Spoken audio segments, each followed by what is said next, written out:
সুপ্রিয় ক্লাস 8 অর্থাৎ অষ্টম শ্রেণী পরীক্ষার্থী বন্ধুরা, তোমাদের যাদের ইংরেজি বিষয়ের পরীক্ষা রয়েছে, সেকেন্ড ইউনিট টেস্ট 2026 নমুনা প্রশ্নপত্র ইংরেজি বিষয়ের নমুনা প্রশ্নপত্র নিয়ে আলোচনা করেছি। হ্যাঁ বন্ধুরা, তোমরা ঠিকই শুনেছো, এই প্রশ্নপত্রটি তোমাদের পরীক্ষার জন্য অত্যন্ত গুরুত্বপূর্ণ। তোমরা যে কোনো স্কুল থেকে দেখো না কেন, কারণ এখানে আমরা এই ইংরেজি প্রশ্নের এর উত্তর সহ তোমাদের সাথে আলোচনা করব। শুধু উত্তর নয়, কেন হচ্ছে, কিভাবে হচ্ছে এবং প্রতিটি অর্থের বাংলা মানে সহ তোমাদের সাথে আজকে আলোচনা করতে চলেছি। তাই তোমাদের এই প্রশ্নপত্রটি অত্যন্ত গুরুত্বপূর্ণ। পরীক্ষার আগে অবশ্যই তোমরা দেখে যাও। আর সেকেন্ড ইউনিট টেস্ট 2026 ক্লাস 8-এ ভালো রেজাল্ট করতে চাইলে অবশ্যই আমাদের চ্যানেলটি সাবস্ক্রাইব করে রাখতে পারো, কারণ আমাদের চ্যানেলের নাম এনজয় এক্সাম। তোমরাও প্রত্যেকটি এক্সাম করবে এনজয়। তো দেখো, সেকেন্ড ইউনিট টেস্ট 2026-এর প্রশ্ন কি রয়েছে। দেখো, তোমাদের সিন থাকবে রিডিং কম্প্রিহেনশন অর্থাৎ সিন। দেখো, তোমাদের আগে আমি সিনটা পড়ে শোনাচ্ছি, তারপর উত্তরগুলো তোমাদের বলেছি বাংলা সহ। দেখো কি বলা আছে, and next day when she awake she cried out good morning in a cheerful voice. পরের দিন যখন সে ঘুম থেকে উঠল, তখন সে আনন্দের সঙ্গে গুড মর্নিং অর্থাৎ সুপ্রভাত বলল। সি গট নো অ্যান্সার, সে কোনো উত্তর দিল না বা উত্তর পেল না। She jumped out of bed and ran to the cage, সে বিছানা থেকে লাফিয়ে উঠে খাঁচার কাছে দৌড়ে গেল।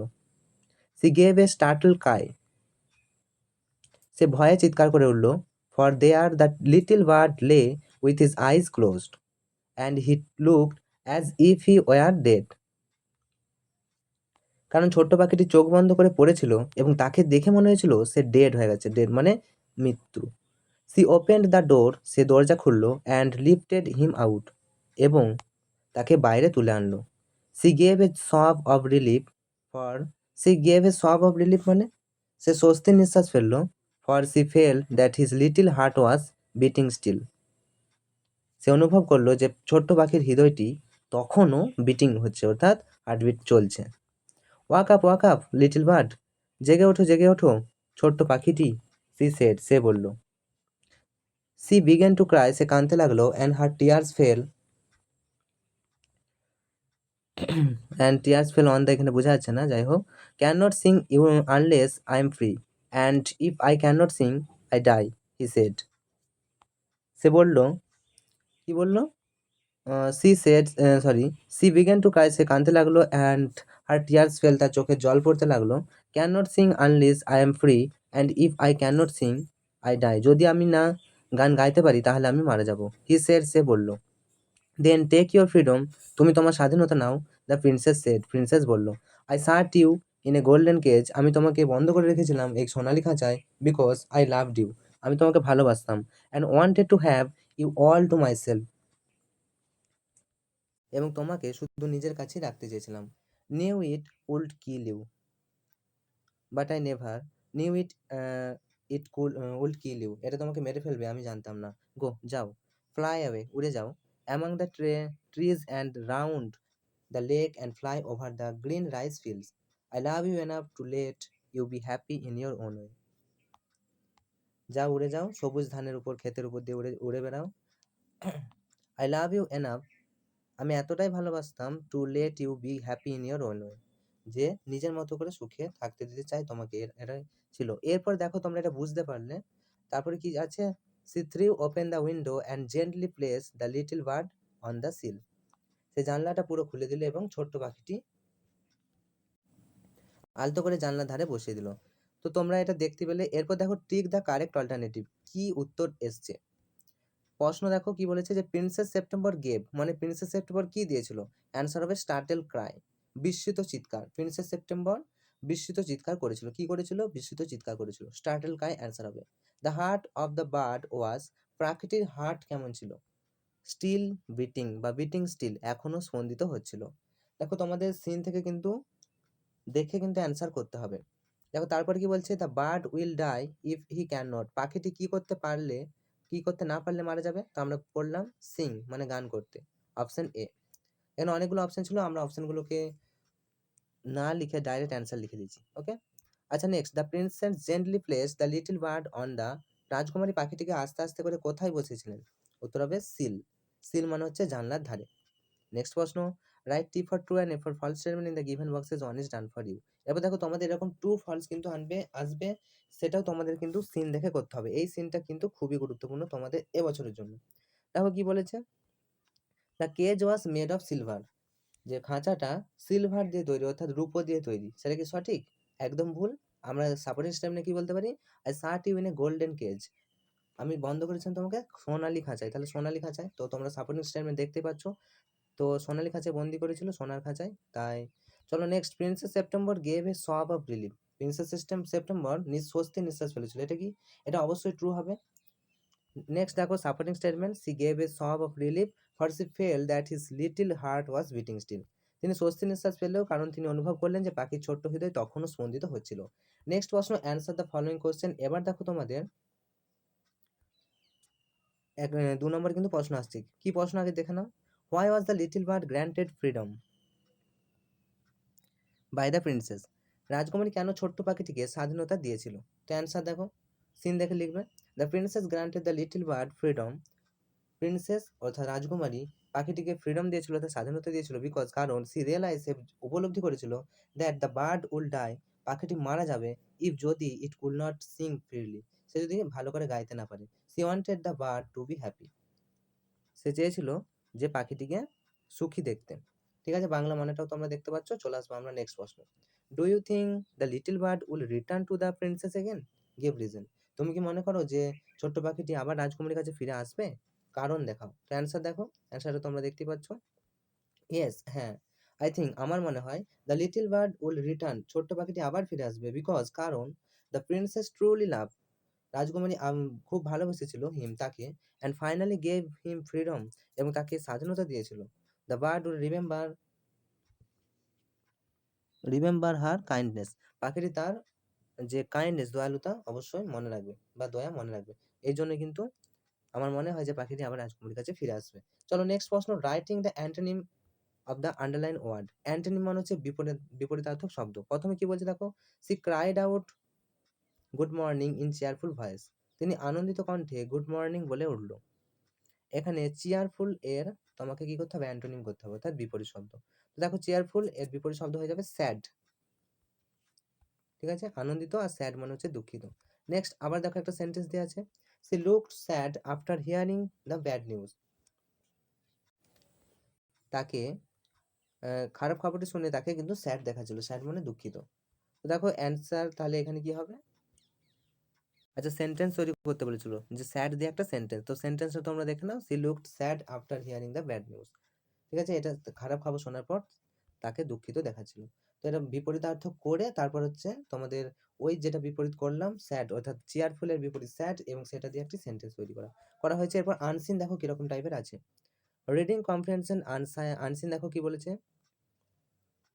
APJ Abdul Kalam was an exceptionally brilliant man, he was known the missile man of India, APJ Abdul Kalam ছিল ব্রিলিয়ান্ট একজন মানুষ, যিনি কি ছিলেন? মিসাইল ম্যান নামে পরিচিত ভারতের, various missile like Prithvi, Trishul, আকাশ, অগ্নি এক্সেট্রা, অনেক ধরনের যে অস্ত্র, সেই অস্ত্রগুলো তিনি কিন্তু তার নামেই বা তিনি তৈরি করেছিলেন, মিসাইল ম্যান ছিলেন। দেখো তারপরে কি বলেছে, যে developed mainly due to the effort, তার প্রচেষ্টাতে এগুলো তৈরি হয়েছিল, he had to skill solving management issues very smoothly, সমস্ত কিছু তিনি খুব সহজেই স্মুথলি ভাবে কিন্তু কি করতেন? সলভ করতেন। He was fond of music and the Gita and Quran. তো ভিডিওটা বড় হয়ে যাচ্ছে, এর জন্য কিন্তু আমরা দেখে নাও একবার, তোমরা ভালো করে দেখে নাও, আমি একটু তোমাদের পরে শুনিয়ে দিচ্ছি, তাড়াতাড়ি দেখো। He was a great lover of people and children in particular, after becoming the president of India he use to interact with children all over the country, the student matter to him the most, he will always be remembered as a great scientist as well as human being. তো এরপর আমরা চলে আসবো direct অ্যান্সারে, এরকম তো আমাদের unseen কিন্তু থাকবে। দেখো কি বলা হয়েছে, who was called the missile man of India, ভারতের মিসাইল ম্যান কাকে বলা হতো? আনসিন অনুযায়ী APJ Abdul Kalam was the called missile man of India, কেন? Because many missile like Prithvi, Trishul, Akash and Agni were developed mainly due to his effort, এটা বাংলা অর্থে তোমরা বুঝতেই পারছো যে এপিজে আব্দুল কালামকে ভারতের মিসাইল ম্যান বলা হয়, কারণ তিনি পৃথ্বী, ত্রিশূল, আকাশ, অগ্নির মতো ক্ষেপণাস্ত্র তৈরি করেছিলেন বা তার প্রচেষ্টায় তৈরি হয়েছিল। এবার দেখো, how was Kalam reaction with children, শিশুদের সঙ্গে কালামের সম্পর্ক কেমন ছিল? অ্যান্সার দেখো, কালাম লাভ চিলড্রেন ভেরি মাচ, কালাম শিশুদেরকে খুবই ভালোবাসতেন, হি use to interact with children all over the country and cared for student the most, তিনি কি করতেন? ছাত্রছাত্রীদের সবচেয়ে বেশি গুরুত্ব দিতেন এবং শিশুদের সঙ্গে কথাও বলতেন। এবার দেখো বি এর write T for true and A for first statement in the given boxes one is done for you. Sorry, তো এখানে সাপোর্টিং স্টেটমেন্ট তোমাদের লিখতে বলেছে। কি বলেছে দেখো, Kalam was a man of unusual talent, Kalam অসাধারণ প্রতিভার অধিকারী ছিলেন, এটা একদম সঠিক। তো সাপোর্টিং স্টেটমেন্ট তোমরা দেখতে পাচ্ছ, Kalam APJ Abdul Kalam was an exceptionally brilliant man. তো এপিজে আব্দুল কালাম একজন মেধাবী ছাত্র বা মেধাবী ছিলেন, অত্যন্ত মেধাবী ব্যক্তি। দেখো all kinds of religious book were Kalam favourite, সব ধরনের ধর্মীয় বই কালামের প্রিয় ছিল, এটা কিন্তু ভুল। তাহলে অপশন এফ ফলস হবে। ওকে, সাপোর্টিং স্টেটমেন্টটা দেখো, it was fond of music and Gita and the Quran. চলে আসবো নেক্সট, তিনি সঙ্গীত, গীতা এবং কোরআন পছন্দ করতেন, সব ধরনের নয়। এবার দেখো Kalam became the prime minister of India, Kalam ভারতের প্রধানমন্ত্রী হয়েছিলেন, এটা কি ঠিক? একদম ঠিক নয়। তো কি হবে সাপোর্টিং স্টেটমেন্ট দেখো, after becoming the president of India he use to interact with children all over the country, ভারতের রাষ্ট্রপতি হওয়ার পর তিনি সারা দেশের শিশুদের সঙ্গে মত বিনিময় করতেন। এরপর চলে আসছি মেন পার্ট, দেখো গ্রামার অ্যান্ড ভোকাবুলারি খুব ইম্পর্টেন্ট। এবার দেখো প্রতিটি গ্রামারের টার্ম দেখো কি বলেছে, যে Subhash and Shishir dash inner well dash house corridor and tiptoed down the back stair dash the scar dash the car. তাহলে এখানে কি বলেছে দেখো, সুভাষ এবং শিশির বাড়ি করিডোরের ভিতরে দেয়াল ধরে গাড়ির দিকে পিছনের সিঁড়ি দিয়ে পা টিপে টিপে নেমে গেল। তাহলে দেখো এখানে dash inner, the inner, the inner wall, okay, the inner wall. তারপরে কি হবে, dash house corridor, of house corridor, তারপরে দিকে ড্যাশ দ্য কার, কি হবে, টু দ্য কার। তাহলে বুঝতে পেরেছো, অ্যান্সারটা দেখে নাও ভালো করে। প্রথমেরটা হবে দা, তারপর হবে অফ এবং তারপরে হবে to, to the car. Okay, next do as directed, দেখো এবার নির্দেশ অনুযায়ী করতে বলেছে। The children were full of dash, এখানে as they went for picnic, এখানে কি বলছে, ছেলেমেয়েরা পিকনিকে যাওয়ার সময় ড্যাশে ভরপুর ছিল, কিসে ভরপুর ছিল। তো এখন তোমাদের এখানে কি করতে হবে, কি করতে বলছে নির্দেশটা দেখো, and suffix or prefix to the word in the bracket, Bangla অর্থ কি বলেছে দেখো, বন্ধনী ও সাফিক্স প্রিফিক্স তোমাদেরকে যোগ করতে বলেছে। তাহলে কি করব, এক্সাইট থেকে কি হবে, এক্সাইট থেকে অ্যান্সার হবে এক্সাইটমেন্ট, অ্যান্সার দেখে নাও, এক্সাইটমেন্ট কিন্তু কারেক্ট অ্যান্সার হবে, এক্সাইট ব্যাকেটে দেওয়া আছে, এটা হবে এক্সাইটমেন্ট। নেক্সট আমরা চলে আসছি, we should not dash anyone, courage আছে, আমাদের কাউকে ড্যাশ করা উচিত নয়, কারেজ, কারেজ আছে, ওটা কি হবে, ডিসকারেজ, তাহলে অ্যান্সার হবে ডিসকারেজ, ডিস যোগ হবে। ওকে, নেক্সট এবার দেখো 3 number, she has a necklace made of diamond, তার একটি হীরার তৈরি হার আছে। এখানে বলছে identify the phrase and mention the type phrase, কোনটি ফ্রেজটাকে তোমরা আইডেন্টিফাই, পদগুচ্ছটাকে চিহ্নিত করতে হবে এবং কোনটি কোন ধরনের ফ্রেজ। তো আমরা ফ্রেজ চিহ্নিত করে নিয়েছি, মেড অফ ডায়মন্ড অ্যান্সার হবে। তো এটা হচ্ছে অ্যাডজেক্টিভ ফ্রেজ, আশা করি বুঝতে পেরেছো। অ্যাডজেক্টিভ ফ্রেজ মানে হচ্ছে বিশেষণ পদগুচ্ছ যা নাউনের প্রোনাউনের গুণ বোঝায়। চলে আসবো next, Riya spoke in a confident manner, Riya আত্মবিশ্বাসের সঙ্গে কথা বলছিল। এখানে কি বলেছে, underline the phrase the state of type of phrase, Bangla অর্থ কি বলছে দেখো, ফ্রেজটি দাগ দাও, তার ধরন তোমাদেরকে লিখতে বলছে, ফ্রেজ কোনটা, পদগুচ্ছ কোনটা এবং সেটার ধরন। আমরা কি বেছে নিচ্ছি, এ কনফিডেন্ট ম্যানার, এটা হচ্ছে ফ্রেজ। তাহলে এটা কি হবে, অ্যান্সার হবে adverb phrase, adverb phrase. Adverb phrase মানে কি, ক্রিয়া বিশেষণ পদগুচ্ছ যা ভার্বের ধরন, সময়, স্থান বা পদ্ধতি বোঝায়। তাহলে এটা অ্যাডভার্ব বোঝাচ্ছে, অ্যাডভার্ব ফ্রেজ হচ্ছে, বোঝাই যাচ্ছে যে কনফিডেন্ট অর্থাৎ আত্মবিশ্বাস ছিল, তার ধরনটা কিরকম, আত্মবিশ্বাস ছিল, তাহলে অ্যান্সার হচ্ছে confident manner. Next 5 number, the wind blew with great speed, বাতাস খুব জোরে বইছিল। তাহলে এখানে কি হবে, ফ্রেজটি দাগ দিতে বলছে এবং ধরন লিখতে বলছে। তো আমরা বেছে নিলাম উইথ গ্রেট স্পিড, কেমনভাবে চলছে, খুব জোরালোভাবে, তাহলে এটাও হবে কিন্তু অ্যাডভার্ব ফ্রেজ। আগেই বলেছি অ্যাডভার্ব ফ্রেজ কি, ধরন বোঝায়, স্থান বোঝায় বা পদ্ধতি, সময় বোঝায়। তাহলে আমরা কিন্তু এটা অ্যান্সার করছি adverb phrase, with great speed, এটা হবে অ্যাডভার্ব ফ্রেজ। আচ্ছা next, we went to Agra to see the Taj Mahal, আমরা তাজমহল দেখার জন্য আগ্রায় গিয়েছিলাম। তাহলে এখানে infinitive, underline the infinitive, infinitive অর্থাৎ টু প্লাস ভার্বের মূল রূপটাই দাগ দিতে হবে। টু প্লাস ভার্বের মূল রূপ আমরা দেখতে পাচ্ছি আগ্রা, টু সি, তাহলে টু সি অ্যান্সার হবে, কারণ ইনফিনিটিভ মানে টু প্লাস ভার্বের মূল রূপ থাকে। তাহলে আমাদের অ্যান্সার হয়েছে টু প্লাস ভার্বের মূল রূপ অর্থাৎ টু সি, দাগ দিতে হবে আন্ডারলাইন। তারপর দেখো টু এরর হিজ হিউম্যান, ভুল করা মানুষের স্বাভাবিক বৈশিষ্ট্য। এটাকেও কিন্তু কি করতে বলেছে, ইনফিনিটিভে। তাহলে আমরা জেনেছি কি টু, টু দিয়ে প্লাস ভার্বের মূল রূপ থাকে, তাহলে টু এরর। তাহলে এটা হচ্ছে আমাদের আন্ডারলাইন করতে হবে, টু এরর অ্যান্সার। ওকে, বুঝতে পেরেছো? তারপর দেখো I know a man who is a doctor, আমি একজন মানুষকে চিনি যিনি কিনা ডাক্তার, একজন ডাক্তার। তাহলে কি হবে, underline the main clause and the dependent clause. Main clause মানে হচ্ছে প্রধান উপবাক্য, আর ডিপেন্ডেন্ট ক্লজ মানে হচ্ছে নির্ভরশীল উপবাক্য, দাগ দিয়ে তোমাদের দেখাতে হবে। তাহলে I know a man who is a doctor, কি হবে মেন ক্লজ, কি হবে দেখো মেন ক্লজ হবে আই নো এ ম্যান, প্রধান উপবাক্য হচ্ছে আই নো এ ম্যান, আর ডিপেন্ডেন্ট ক্লজ হচ্ছে হু ইজ এ ডাক্তার, এটা হচ্ছে নির্ভরশীল উপবাক্য। নেক্সট তোমরা এটা পারবে, দেখো I expected that he will come, আমি আশা করি যে সে আসবে। তাহলে আমি আশা করি এটা হবে প্রধান উপবাক্য বা মেন ক্লজ, আর সে আসবে দ্যাট হি উইল কাম, সে আসবে সেটা হবে তোমার নির্ভরশীল উপবাক্য অর্থাৎ ডিপেন্ডেন্ট ক্লজ। তাহলে আমি তোমাদের দেখিয়ে দিই, দেখো মেন ক্লজ হচ্ছে আই এক্সপেক্ট, আর ডিপেন্ডেন্ট ক্লজ হচ্ছে দ্যাট হি উইল কাম, অর্থাৎ এটি নির্ভরশীল উপবাক্য। এবার দেখো option C, find out the words from the unseen passage, question number 2 with mean unusually। unusually Bangla অর্থ হচ্ছে অস্বাভাবিকভাবে বা অসাধারণভাবে। তো এমন একটা শব্দ প্যাসেজ থেকে লিখতে বলছে যেটা ওটার সাথে মিলে যায় বা সিনোনিম। তাহলে আনইউজুয়ালি এর আমরা প্যাসেজে পেয়েছি কি এক্সেপশনালি, একই অর্থ। নেক্সট দেখো ইজিলি, ইজিলি মানে কি বাংলা অর্থ হচ্ছে সহজে, এরকম একটা বোঝাতে হবে। তো আমরা আনসারে পেয়েছি কি স্মুথলি, স্মুথলি মানেও খুব সহজেই, একই কথা। আচ্ছা নেক্সট চলে আসছি রাইটিং, তোমাদের রাইটিং কীরকম রয়েছে দেখো, write a letter to your younger brother advising him to kind to animal. তোমার ছোট্ট ভাইকে একটি চিঠি লেখো যে পশুদের প্রতি দয়ালু প্রসঙ্গে। তো আমরা দেখো তোমাদের চিঠিটা লিখে দিয়েছি। তো তোমরা দেখে নাও প্রথমে চিঠি লিখবে কিভাবে।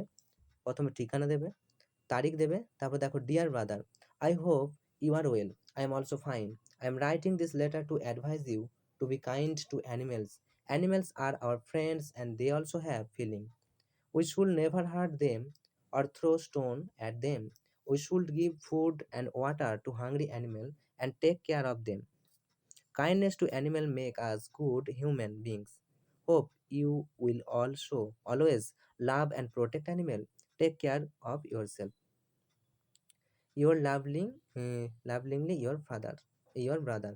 তো আশা করি বুঝতে পেরেছো এটার মানেটা কি, জলদি বলতে হয় তো আমি বলেই দিচ্ছি একবার তাড়াতাড়ি। প্রথমে ঠিকানা দেবে, তারপর তারিখ দেবে, তারপর লিখবে প্রিয় ভাই, I hope you are well, আমি আশা করি যে তুমি ভালো আছো, আমিও ভালো আছি। আমি তোমাকে লিখতে চলেছি এবং উপদেশ দিতে চলেছি এই চিঠিতে যে পশুদের প্রতি দয়ালু মনোভাব প্রদর্শন করো, কারণ অ্যানিমেলস আর আওয়ার ফ্রেন্ড, অর্থাৎ অ্যানিমেলস মানে পশুরা হচ্ছে আমাদের কি ফ্রেন্ড, ফ্রেন্ড মানে বন্ধু, এবং দে অলসো হ্যাভ ফিলিং, তাদেরও ফিলিং রয়েছে, তাদেরও অনুভূতি রয়েছে। উই শুড নেভার হার্ট, আমরা আমাদের উচিত কি তাদেরকে নেভার হার্ট, তাদের কখনো হার্ট করা উচিত নয়, তাদের প্রতি কখনো স্টোন পাথর ছোড়াও কিন্তু উচিত নয়। We shall give food and water to hungry animal, আমাদের উচিত তাদেরকে খাবার দেওয়া এবং জল দেওয়া, ক্ষুধার্ত প্রাণীদের খাবার ও জল দেওয়া উচিত এবং তাদের যত্ন নেওয়া উচিত। Kindness to animal make good human being, আমাদের মহান মানুষ করে তোলে পশুদের প্রতি দয়ালু প্রদর্শন করলে। I hope you will always love, আমি আশা করবো তুমি সবসময় ভালোবাসবে এবং রক্ষা করবে প্রাণীদের। টেক কেয়ার ইয়োরসেলফ, নিজের ভালো রাখো, নিজেকে ভালো রাখো, নিজে ভালো থেকো। ইয়োর্স লাভলিংলি ইয়োর ব্রাদার, তোমার প্রিয় ভাই। তো এখানে এইরকমভাবে তোমাদের চিঠিটা কিন্তু লিখতে হবে। এরপরে দেখো আরেকটা কি রাইটিং রয়েছে, suppose you have read an interesting story, adventure story recently, দেখো তুমি মনে করো যে তুমি একটা অ্যাডভেঞ্চার স্টোরি লিখেছো, মানে শুনেছো, ইন্টারেস্টিং, তোমার ইন্টারেস্ট হয়েছে। তো রাইট এ লেটার, একটা চিঠি লেখো, মানে পড়েছো আর কি তুমি এই অ্যাডভেঞ্চার স্টোরিটা, দুঃসাহসিক অভিযানের গল্প। তো সেটা তুমি চিঠিতে লিখে জানাও, telling her why you like it, কেন তুমি পছন্দ করছো সেই চিঠিটা তোমার আন্টিকে। তো দেখো প্রথমেই হচ্ছে তোমরা তারিখ দিয়ে দেবে সেম আগেরটার মতনই, ডিয়ার আন্ট, তারপরে তোমরা দেখতে পাচ্ছ চিঠিগুলো লিখে লিখে তোমরা প্র্যাকটিস করো। তোমরা যদি চাও যে আমরা আরেকটা সেট এরকমভাবে তোমাদেরকে সহজ ভাষায় বুঝিয়ে পড়িয়ে দিই, তাহলে কিন্তু তোমরা কমেন্ট করতে পারো, তাহলে আমরা পরবর্তী সেটটা খুব শীঘ্রই নিয়ে আসবো। তো তোমাদের পরবর্তীতে কি পরীক্ষা রয়েছে অবশ্যই কমেন্ট করে জানাও। তোমাদের ভিডিওটা ভালো লাগলে অবশ্যই লাইক করো, বন্ধুদেরকে একটু শেয়ার করে দাও। তো তো সবাই যাতে উপকৃত হয়। পরবর্তীতে অন্য ভিডিও নিয়ে আসছি। ততক্ষণে অবশ্যই প্র্যাকটিস করো, because practice makes man perfect. তোমাদের সাথে আমি ছিলাম সুরজিৎ কর্মকার, তোমাদের Surajit sir. Enjoy exam, all the best.